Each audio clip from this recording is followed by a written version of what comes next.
کردار کشی کی جا رہی ہے. کردار کشی تو ان کی جاتی ہے جن کا کردار ہو. یہاں تو بازار لگا ہوا ہے لوٹ مار کا. محبت کرتے اس سے تو محبت راستہ دینے کا نام ہے ماں، راستہ روکنے کا نہیں.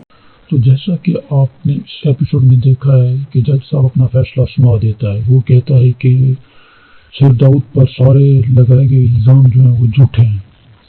پہنچی ہے کہ مدعی اسلم کے پاس نہ تو کوئی گواہ ہے اور نہ ہی کوئی ثبوت ہے، کیونکہ جو سید داؤد نے وکیل ہائر کیا ہوا ہوتا ہے وہ ملک کا سب سے بڑا وکیل ہوتا ہے.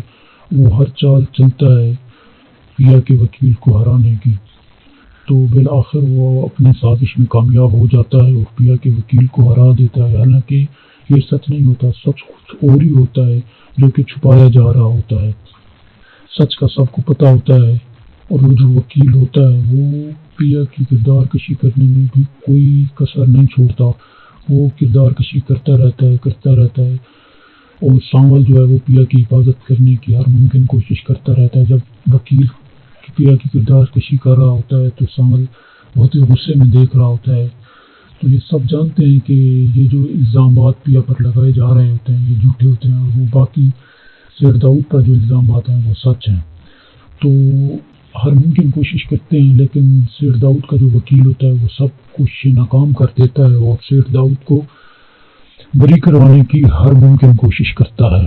تو وکیل جو جج ہوتا ہے وہ اپنا فیصلہ سنا دیتا ہے کہ یہ جو الزامات ہیں وہ سب جھوٹے ہیں.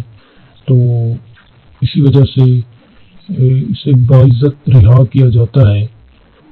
تو اسی سمت عالیار ایک فرشتہ صفت بن کے آتا ہے اور کہتا ہے رک جائیے جج صاحب.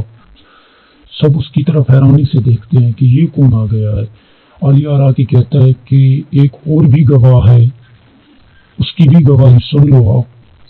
تو سب حیران ہو جاتے ہیں کہ یہ مطلب کہ یہ کیسے آ گیا ادھر، اس کے ساتھ کیا تعلق ہے.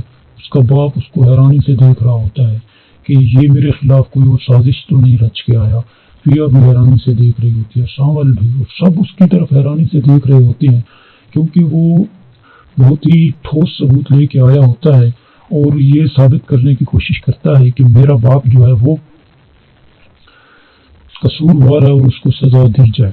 تو بالآخر آپ اینڈ میں دیکھیں گے لاسٹ ایپیسوڈ میں کہ اس کے باپ کو سزا دی جاتی ہے، وہ جیل میں چلا جاتا ہے اور پیا کا باپ جو ہوتا ہے وہ کہتا ہے سانول کو کہ تم میری بیٹی سے شادی کر لو، میں اس کا ہاتھ تمہارے ہاتھ میں تھامنا چاہتا ہوں. تو سانول خوشی سے لبریز ہو جاتا ہے. وہ اتنا خوش ہوتا ہے کہ اس کی خوشی کا کوئی ٹھکانہ نہیں رہتا.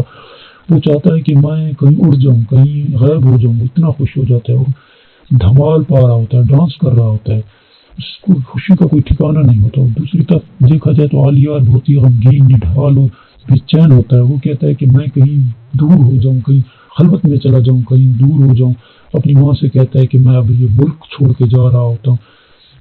تو وہ کہتا ہے کہ نہیں، ملک چھوڑ کے نہیں جاؤ، آپ نے محبت کی ہے اسے حاصل کرو. لیکن اس کی ماں کو پہلے یہ سمجھ نہیں تھی کہ پہلے اپنے باپ کا، اپنے خاوند کا وہ کرتی رہی.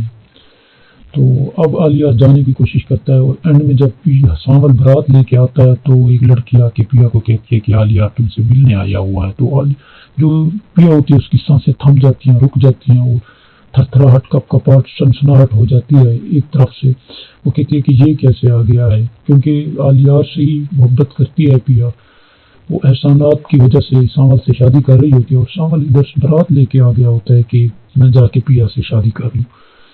تو جب عالیار اور پیا کی ڈسکس دیکھتا ہے سانول، تو سانول اپنے دل پہ ایک پتھر باندھ لیتا ہے اور کہتا ہے کہ جا پیا جا، سمرن جا، جی لے اپنی زندگی. تو وہ عالیار اور پیا کی شادی کروا دیتا ہے. تو یہی ایپیسوڈ تھا، یہی ڈرامہ تھا. ہوپ آپ نے فل انجوائے کیا ہوگا ڈرامے میں. بلکہ تب تک کے لیے اللہ حافظ. اگر آپ نے انجوائے کیا تو میرے چینل کو سبسکرائب اور لائک کر دیں. Thank you.